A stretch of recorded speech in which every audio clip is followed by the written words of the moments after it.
sa malayong silangan, birang ka ng perlas ng silanganan.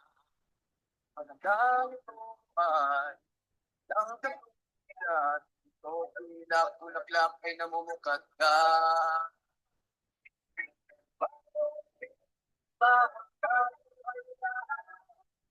Sa mga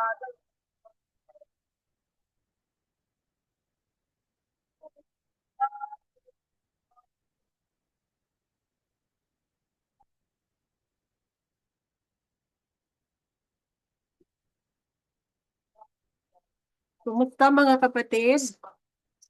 Um, Saan man kayo naroroon, mga tagapakinig natin, mapagpalang umaga, tanghali o gabi sa inyong lahat. Tayo po ay magpapatuloy sa ating talakayan ng aklat ng Genesis. At dito na po tayo sa Kabanata 36. Okay. Kabanata 36, ang mga inapo ni Isaw. Ito ang kasaysayan ng lahi na mula kay Isaw na tinatawag ding Edom. Kumuha si Isaw ng mga asawa sa mga Kanaanite. Si Ada, anak ni Elon na Hittite, si Oholibama, anak ni Ana at apo ni Sibeon na Hivite, at si Basimat na anak naman ni Ishmael at kapatid ni Nebayot. Ang anak ni Isaw kay Ada ay si Eliphaz, kay Basimat ay si Reuel, at kay Oholibama ay si Jeush, Jalam at Korah. Silang lahat ay ipinanganak sa Kanaan. Nang ibang bayan si Isaw, kasama ang kanyang mga asawa, mga anak, mga tauhan, pati ang mga hayop, at ang lahat ng ari-arian ay kanyang dinala. Iniwan niya ang kapatid na si Jacob sa Kanaan, sapagkat ang lupaing ito ay hindi na sapat sa kanilang mga kawan. Sa Seir naninirahan si Isaw o Edom. Ito ang kasaysayan ng lahi na mula kay Isaw, ang pinagmulan ng mga Edomites sa kaburulan ng Seir. So mapapansin natin Edom kasi gutom. Doon nagsimula o nanggaling ang pangalang Edom o bansag sa kanya Edom. Dahil nagutom siya at binenta niya ang kanyang karapatan bilang panganay kay Jacob. Okay. Verse 10. Ito ang mga pangalan ng anak ni Isaw. Si Eliphaz, anak kay Adha, at si Reuel kay Basimat. Ang mga anak naman ni Eliphaz ay sina Teman, Omar, Zepo, Gatam at Kenaz. At si Amalek ang naging anak ni Eliphaz kay Timna. Sila ang mga apo ni Isaw kay Ada. So si Amalek pala ay ni Isaw. Ito naman ang mga apo ni Isaw kay Reuel na anak ni Basimat, Nahat, Zerah, Shama at Miza. Ang mga anak ni Isaw kay Oholibama na anak ni Ana at apo ni Zibeon ay sina Jeush, Jalam at Korah. Yung si Amalek, di ba sa verse 12, yung lahi ni Amalek ay doon, yun ang mga unang nakalaban ng mga Israelite. Kasi ang mga Amalekites ay nag-aral ng mahika, pagmamagic. Kaya matatandaan, although madadaanan natin, pero para maano nila, yung si Moses ay nakataas yung kamay. Pag binababa niya, natatalo ang ang mga Israelite. Pag nakataas, nananalo sila kasi mga Amalekite ang kalaban nila doon, yung mga magician. So ang ginawa para hindi siya mangawit, hinawakan yung kanyang dalawang kamay ng dalawang aid niya. So yun yung mga Amalek. Si Amalek ay anak na ang tawag dito sa hindi legal na asawa. Concubine. Parang, concubine. Hindi pala sa legal, sa concubine lang anak si Amalek. Okay, verse 15 tayo. Ito ang mga pinuno sa lahi ni Isaw, Teman, Omar, Zepo at Kenaz, Korah, Gatam at Amalek. Mga anak ni Eliphaz na kanyang panganay at apo ni Ada. Sila ay naging mga pinuno sa lupain ng Edom mula kay Eliphaz na apo ni Ada. Naging mga pinuno rin sa lupain ng Edom sina Nahat, Zera, Shama at Miza na mga anak ni Reuel. Sila ang mga apo ni Esau kay Basemat. Sina Jeush, Jalam at Korah ang naging pinuno sa mga anak ni Esau kay Oholibama na anak ni Ana. Ang lahat ng mga liping ito ay nagmula sa lahi ni Esau or Edom. Si yung yung ating family tree kung maifa-flash na nila para nakikita nila yung mga yung mga pinuno sa lahi ni Edom. Pero kung wala tayong ready okay lang. Verse 20. Ito ang mga anak ni Seir, ang Horite, si Lotan, Shobal, Zibion, Ana, Dishon, Ezer at Dishan. Sila ang mga pinuno ng mga Horites na unang nanirahan sa lupain ng Edom. Ang mga anak ni Lotan ay sina Hori at Homan. Si Timna ay kapatid na babae ni Lotan. Ito naman ang mga anak ni Shobal, Alban, Manahat, Ebal, Sepho at Onam. Ang kay Zibion naman ay sina Aya at Ana. Si Ana ang isiyang nakatuklas ng mainit na bukal sa ilang habang inaalagaan ang mga asno ng kanyang ama. Ang mga anak ni Ana ay si Dishon at ang kapatid nitong babae si Oholibama. So yung mga pangalan yan, siguro madadaanan din natin sa ibang istorya, no? Verse 26. Ang mga anak naman ni Dishon ay sina Hemdan, Eshban, Itran at Keran. Sina Bilhan, Saaban at Akan ang mga anak naman ni Ezer. At ang kay Dishon ay sina Uz at Aran. Ito ang mga pinuno ng mga Horites ayon sa kanilang angkan. Lotan, Shobal, Zibion, Ana, Dishon, Ezer at Dishan. Sila ang mga pinuno ng Horites sa lupain ng Seir ay ayon sa kanilang mga angkan. Okay. Ang mga hari ng Edom. Verse 31. Ito naman ang mga naging hari sa lupain ng Edom bago nagkaroon ng haring Israelita. Okay. Si Bela, ang anak ni Beor, ay naghari sa lungsod ng Dinhaba. Pagkamatay niya, pumalit si Jobab na anak ni Zera na taga Bozra. Nang mamatay naman si Jobab, pumalit si Husham na Temanite. Noong namatay si Husham, humalili naman si Hadad, anak ni Bedad na tumalo sa mga Midianita sa lupain ng Moab. Avit ang tawag sa kanyang lungsod. Mga Midianita naman, anak naman ni Abraham kay sino nga ba yung isang pangatlong asawa ni Abraham? Ketura. Si Ketura, si mga Midianita anak ni Abraham kay Ketura. Pagkamatay ni Hadad, siya ay pinalitan ni Samla na taga Masreka. Si Shaul naman, taga Rehoboth sa ilog Euphrates, ang sumunod na namahala pagkamatay ni Samla.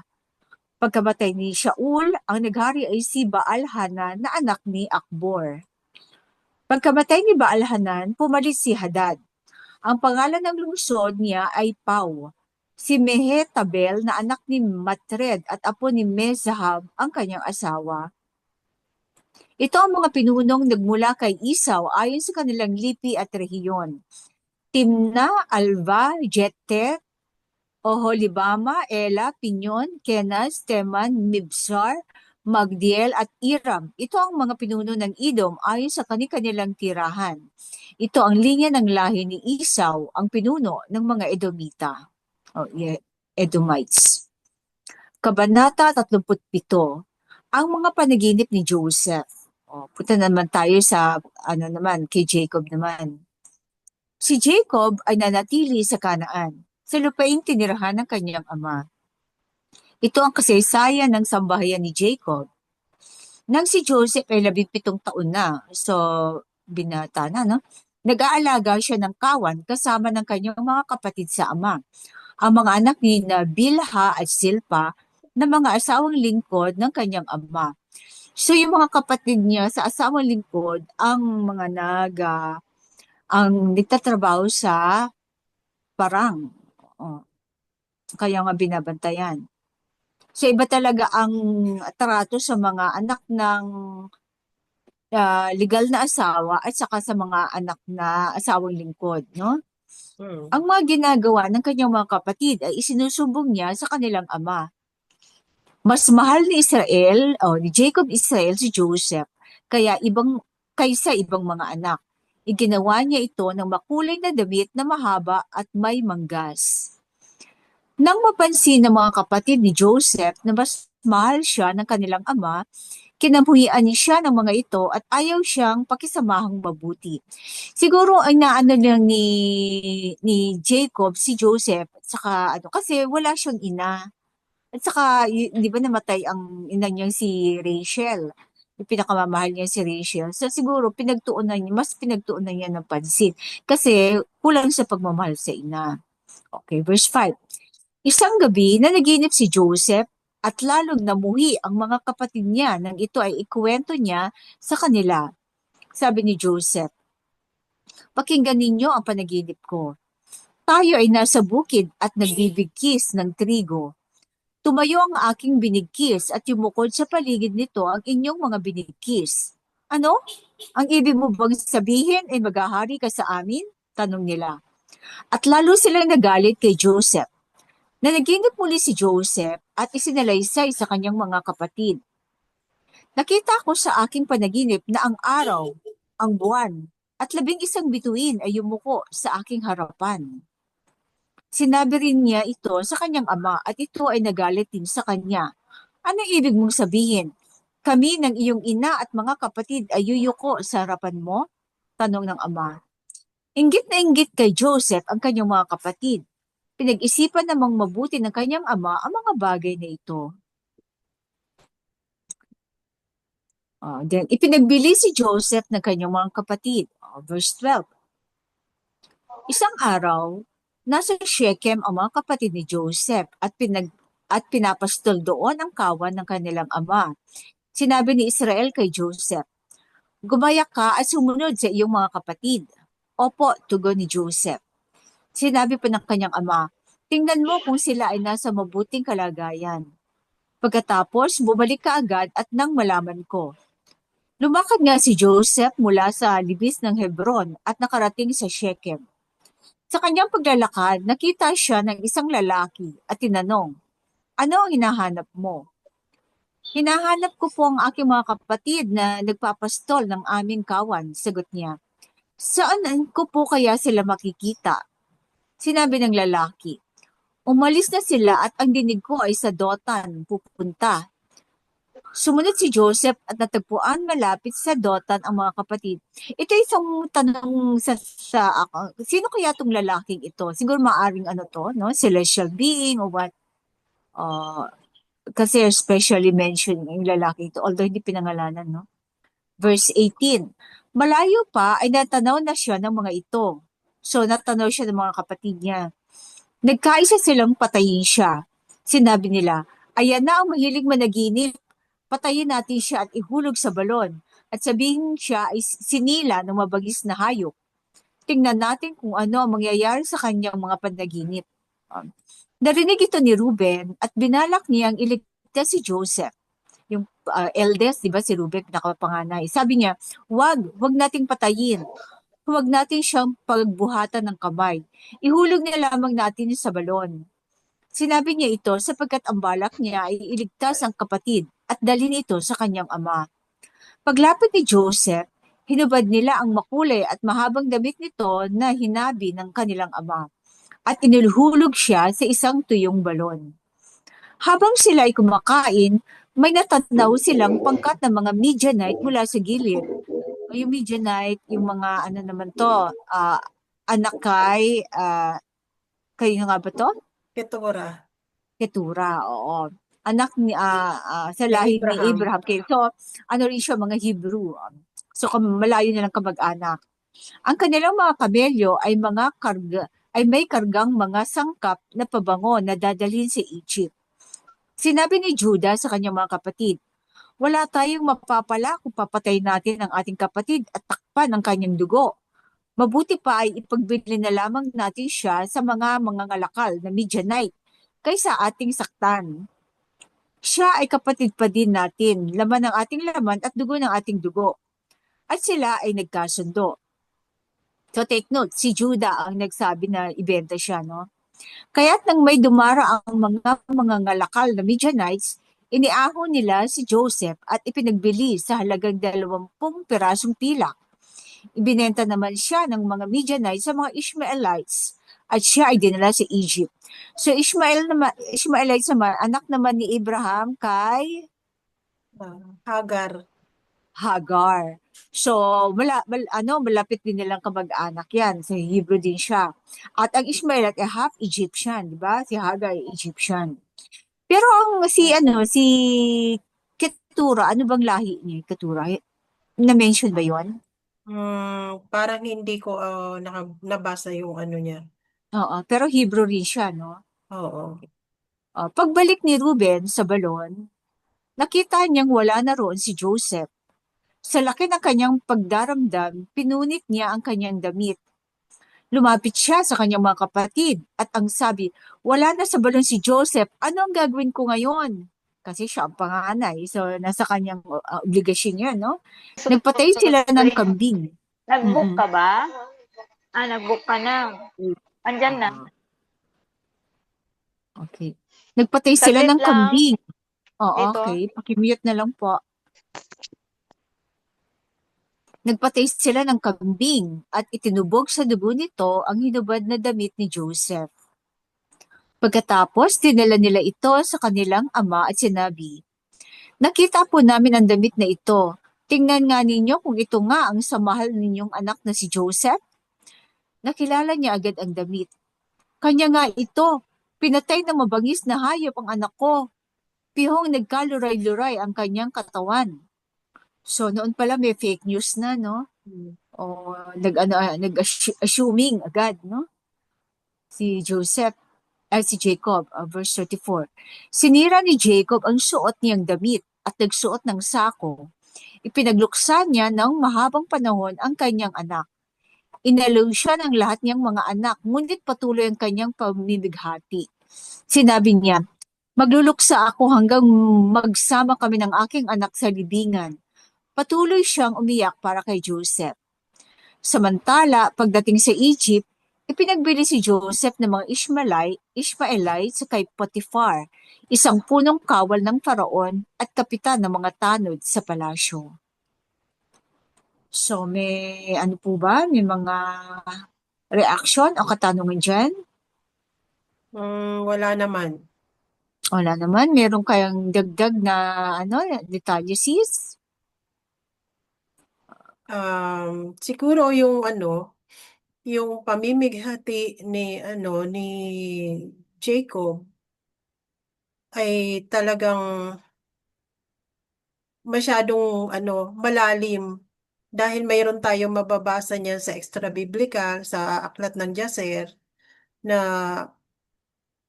talagang ah, naghanap talaga siya ng kasagutan kung ano ang nangyari sa kanyang anak. Oo nga, pati nga Kaya, hayop, di ba, oo, nagsalita? pati mga hayop ay nag, ano, nagsalita yung mga hayop na Yung kanyang pinagbintangan niyang bear, oo, oso ba yon? pinagbintangan niya yung oso. So, naka, pinahuli niya yung mga oso sa mga anak niya, at doon niya tinanong yung oso kung bakit nila niluray si Joseph. At nagsalita, kumbaga pinahintulutan ng alahayam na makapagsalita yung oso, at sinabi niya na naghahanap siya ng kanyang anak nung mahuli siya. At wala daw siyang nakikita na yung anak niya na hinahanap, yung anak ni Jacob.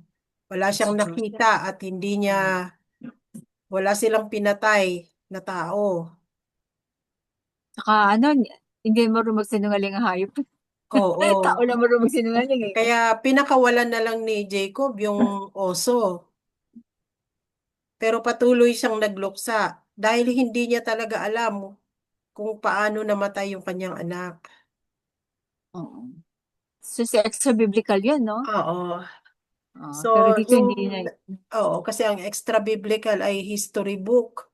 So, nandoon ang lahat ng detalye. So, itong binabasa natin ay parang summary lang ng Mm-mm. kasaysayan. So, pagpatuloy natin. Okay. Kabanata 38.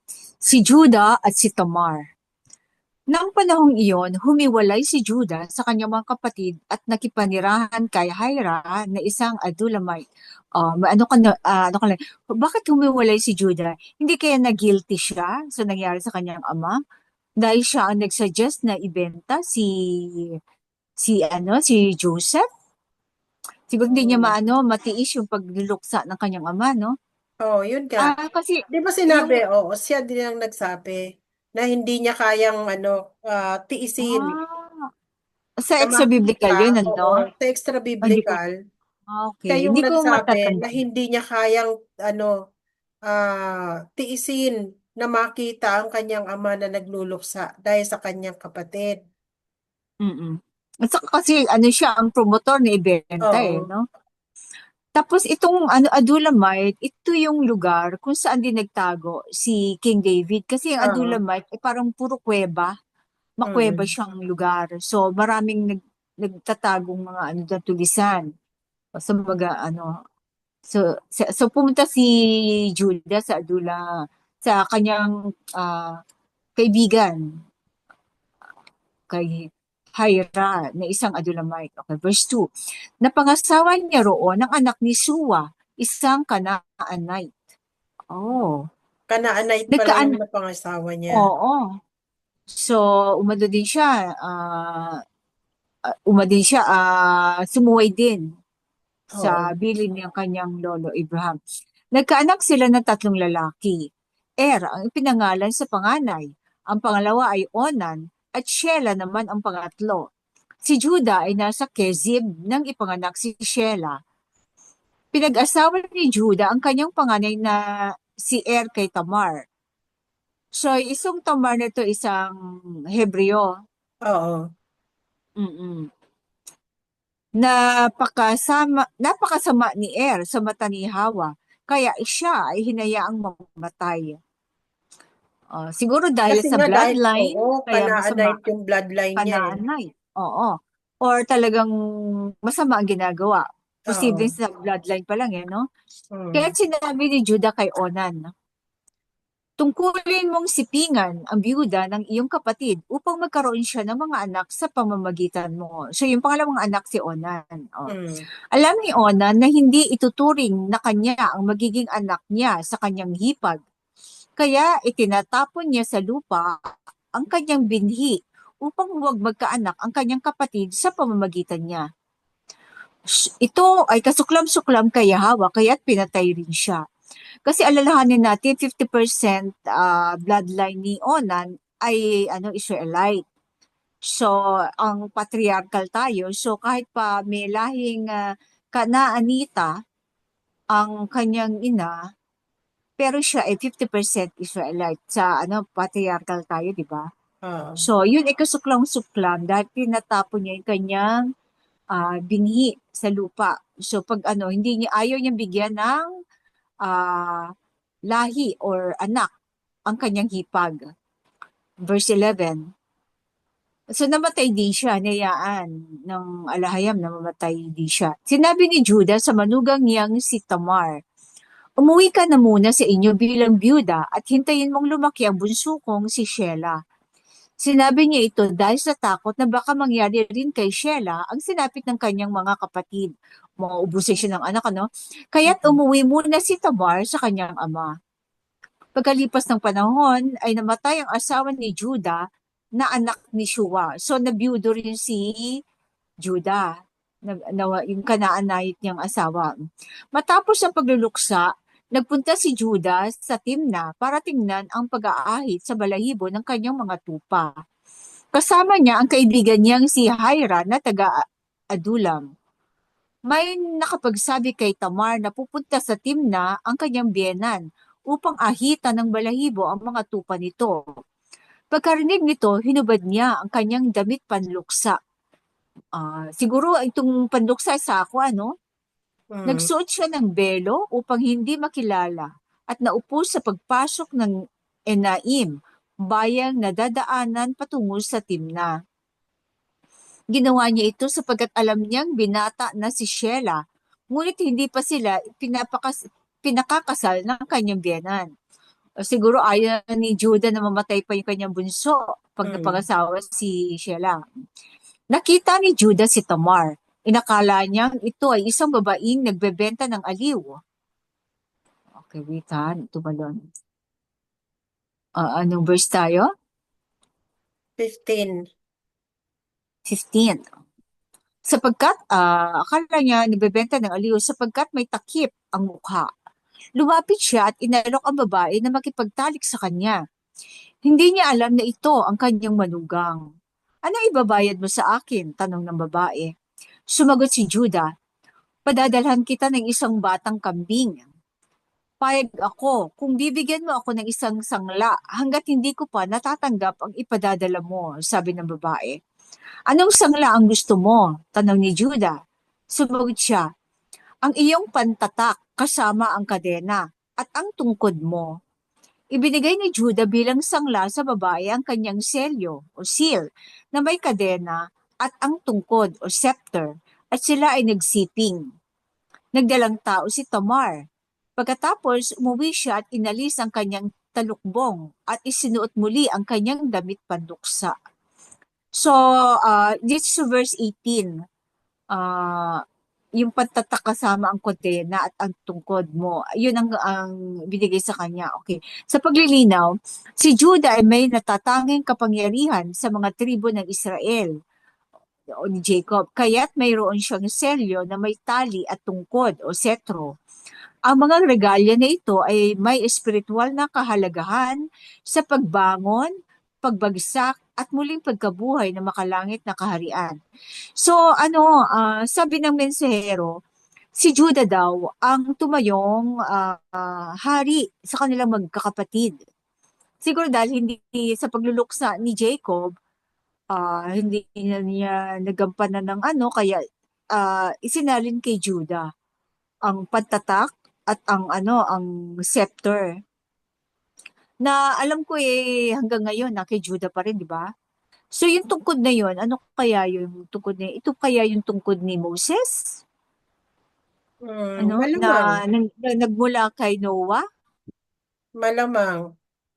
Oo, di ba? Oo. Naging biyena ni Moses yung si Jethro na nakakuha ng tungkod Oo. ni Moses, di ba? Ni Meron Noah. din tayong mababasa niyan sa sa extra biblical Mm-mm. na pinagpasapasahan nga yung yung tungkod na yon mula kay Noah. Oo. Pero parang yan na yung tumata yung setro. Oo. Parang Parang setro ng, simbolo ng isang ng kapangyarihan bilang hari. oo, kingship. Oh. At saka may Oo. seal di ba? Oo, yung kingship. Selyo. Oo. So, sinanlalang nung no? Sinanlalang ni Oo. Judah. Okay. Siguro wala siyang dala that time. Verse 20. Pero pero symbolic din yun, di ba? Oo. Symbolic yung yung set. Isinugo ni Judah ang kaibigan niyang taga-Adulam upang dalhin kay Tamar ang ipinangako niyang kambing at bawiin ang iniwang regalya, ang selyo at ang setro. Ngunit hindi niya nang makita ang babae. Nagtanong-tanong siya sa mga lalaking taga roon. Nasaan na ang babaeng patotot sa tabi ng daan sa Enaim? Sagot ng mga ito, walang gayong babae dito. Nagbalik kay Judah ang kanyang kaibigan at sinabi ang nangyari sa kanyang lakad. Kaya't sinabi ni Judah, hayaan mo na sa kanya ang iniwan kong sangla. Baka tayo ay pagtawanan pa ng mga tao. Dinala mo naman sa kanya ang kambing, ngunit wala siya roon. Makaraan ang 3 buwan, may nagsabi kay Judah, ang manugang mo si Tamar ay naglaro ng apoy at ngayon ay nagdadalang tao. Yung naglaro ng apoy, Hmm. Okay. Ilabas ninyo siya at sunugin ang utos ni Judah. So, yan kasi sa batas, di ba? Sunugin ba o batuhin? Oo nga Siguro, etong etong batuhin natin. sunugin ay bago pa ito sa mga batas na ibinigay kay Moses. 'Di ba? Kasi ang pagbabato ay doon lang yan nagsimula sa batas ni Moses.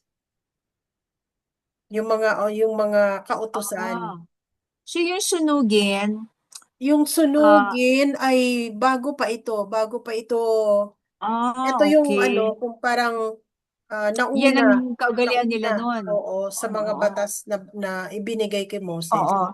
Nung kanilang mga, kumbaga yan ang naging, ano, ah, mga Kaparusahan. kaparusahan nung panahon na yon, Oo, wala pa yung batas. Oh. oo. Pero dahil ano, makikita mo talaga yung double standard. Hmm. Kasi pareho silang byudo at byuda. Pero itong byudong si ano, okay lang. Pero pag babae na byuda at nakipag ano, ay sunog agad. Oo. Oo. Hindi na talaga siya pwedeng pangangalo niya na agad yun kahit byuda siya, no? Hmm. Oo, kasi wala siyang asawa eh. Unless meron lalaki talaga o kamag-anak ni Judah o ang kanyang mapangasawa muli, di ba? Hmm. Kasi ano, so ilabas niyo siya at sunugin. Okay. Habang siya ay ikinakaladkad na palabas, ipinasabi niya sa kanyang biyenan, ang may-ari ng mga ito ang ama ng aking dinadala.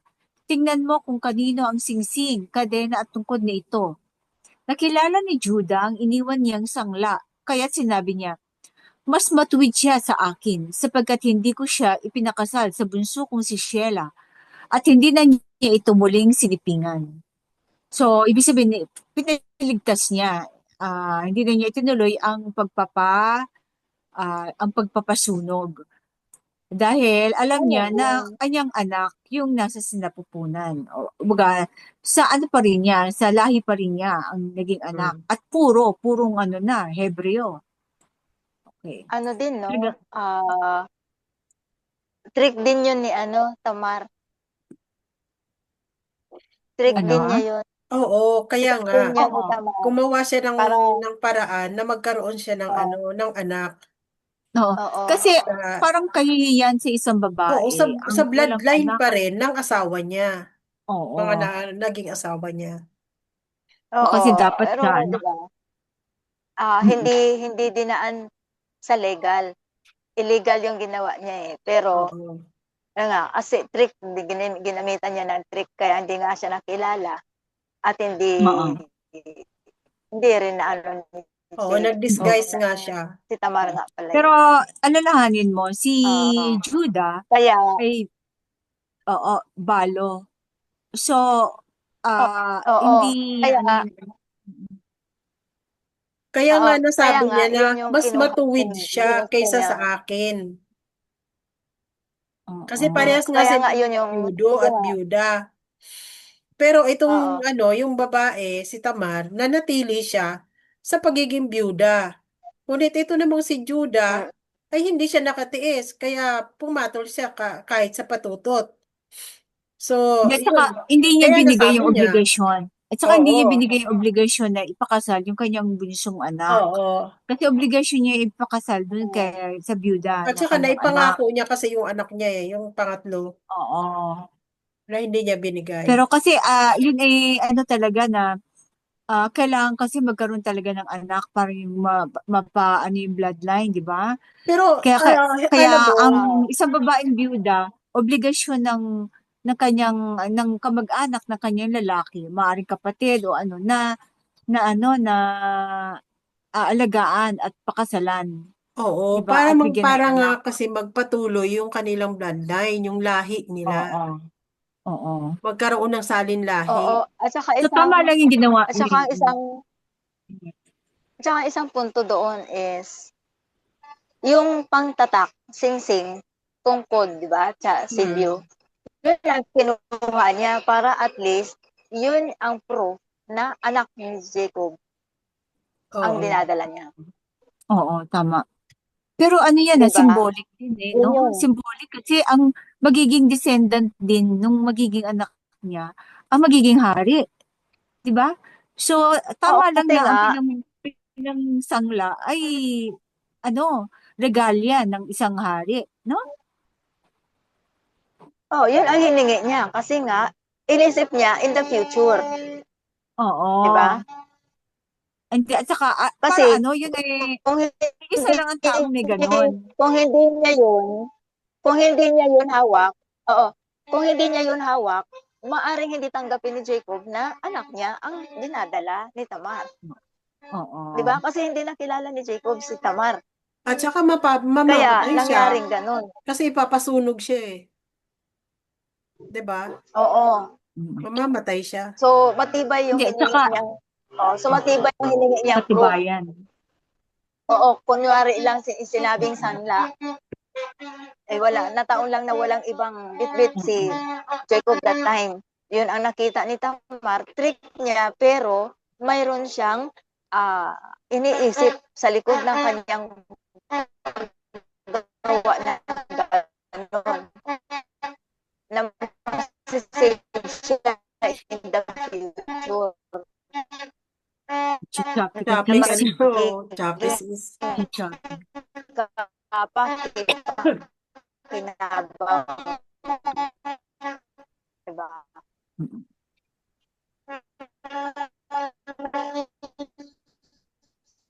Oh, tapos, iisa lang ang lalaking may hawak ng ganon, nagmamay-ari nun. So, hindi may kakaila, ano? Mm. Oh. Okay, proceed tayo. Verse Okay, 27. 27. Ay, chapi ako. At saka Choppy kasi. maingay din dito. Oo. Oo, pa-mute na lang po. Oo, okay. Okay. Dumating ang panahon ng panganganak ni Tamar at natuklasang kambal ang kanyang isisilang. Sa oras ng kanyang panganganak, lumabas ang kamay ng isa at ito ay itinalian ng hilot ng pulang sinulid. Ito ang unang inianak.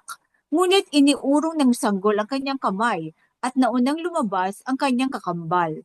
Sinabi ng hilot, "Ano't nakipag-unahan kang palabas?" Dahil dito, Perez ang ipinangalan sa bata. Ang sanggol na may taling pulang sinulid ang huling iniluwal at ito ay pinangalan ng Zera o paglilinaw. Ang ama ni na Perez at Zera ay si Juda. Ang kanilang ina ay si Tamar, ang manugang ni Juda sa pamamagitan ng kanyang anak na si Er. Hindi sinasadyang tinupad ni Juda kay Tamar ang mga obligasyon ng mga kapatid ni Er na bigyan siya ng anak. Si Haring David at ang Mesaya ay ipinanganak mula sa linya ng dugo ni Perez, anak ni Juda kay Tamar. Yan Yada. oo. So, yung pangalan, ang panganay pa rin talaga inaano si Er. So, Oo. kinonsider nila na anak ni Er si Perez at Zera. Yun ang parang ano, Kaya para naman ding, oo, kaya naman naging kambal yung anak ni Tamar para oo, kapalit nung kanyang dalawang naging asawa. oo. At purong purong Oo. Hebre pa, purong At saka dugong Hebre. niloob din talaga ng alahayam na hindi magkaroon ng anak si Tamar sa dalawang yon dahil may dugong Oo, Kanaanite. oo. Kanaanite, oo. Oo. Dahil Kanaanite ang nanay nila. Mahaluan sila Mm. at hinayaang mamatay, ano? Hmm. Any reaction, question? Ah, tingnan natin. May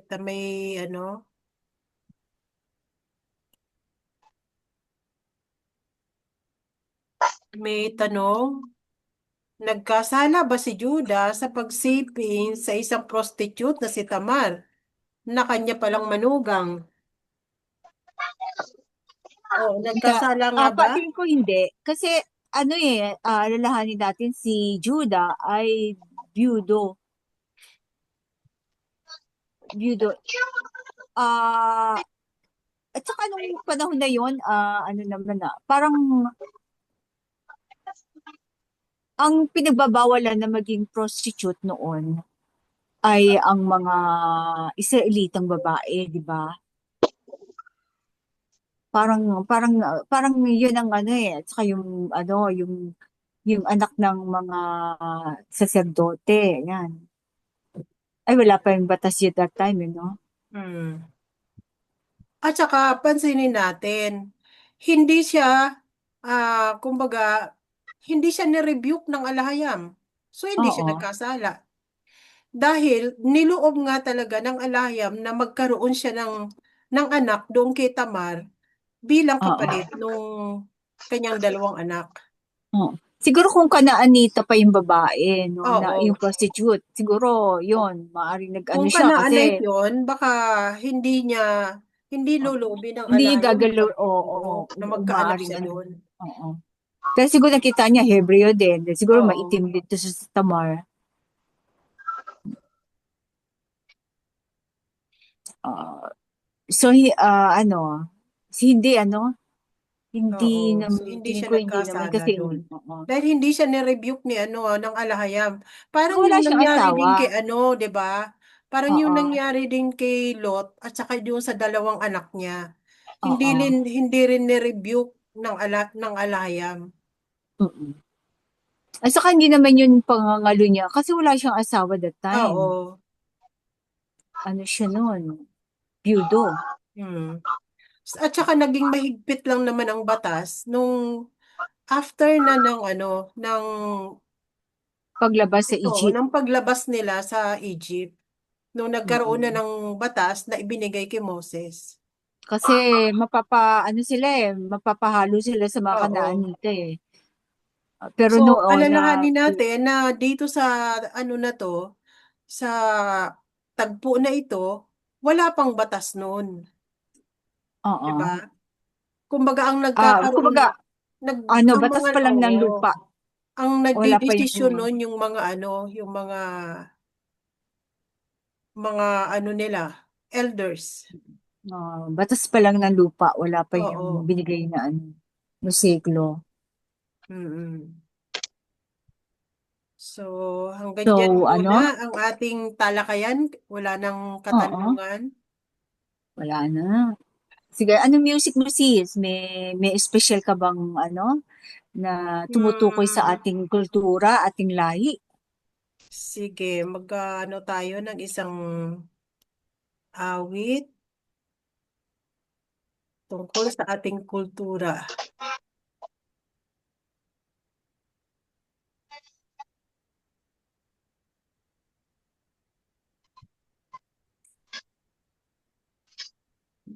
Anong title?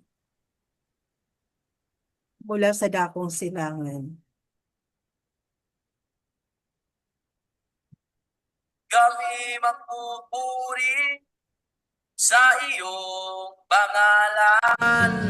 Aba, Yahawa, ang iyong pangalan. At aawin ng may pasasalamat sapagkat karapat dapat kang sambahin. Kami magpupuri sa iyong pangalan. Aba, Yahawa, ang iyong pangalan. At aawin ng may pasasalamat sapagkat karapat dapat kang sambahin. Mula sa dakong silangan, lahi ng mga operyan, kami magpupuri sa iyong ngalan. Kami tinawag mo at pinili mo na sambahin ka magpakailanman.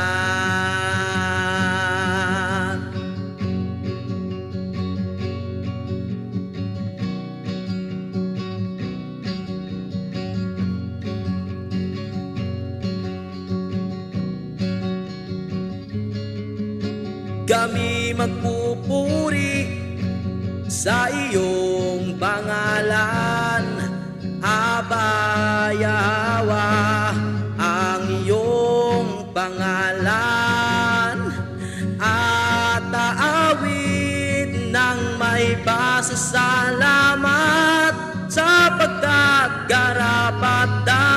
kang sambahin. Mula sa dakong silangan, lain ng mga operyan, kami magpupuri sa iyong ngalan. Kami tinawag mo at pinili mo na sambahin ka magpakailanman. Mula sa dakong silangan, lain ng mga operyan, kami magpupuri sa iyong ngalan. Kami tinawag mo at pinili mo na sambahin ka magpakailanman. Kami tinawag mo at pinili mo na sambahin ka magpakailanman. Nasambahin ka magpakailanman. Nasambahin ka magpakailanman.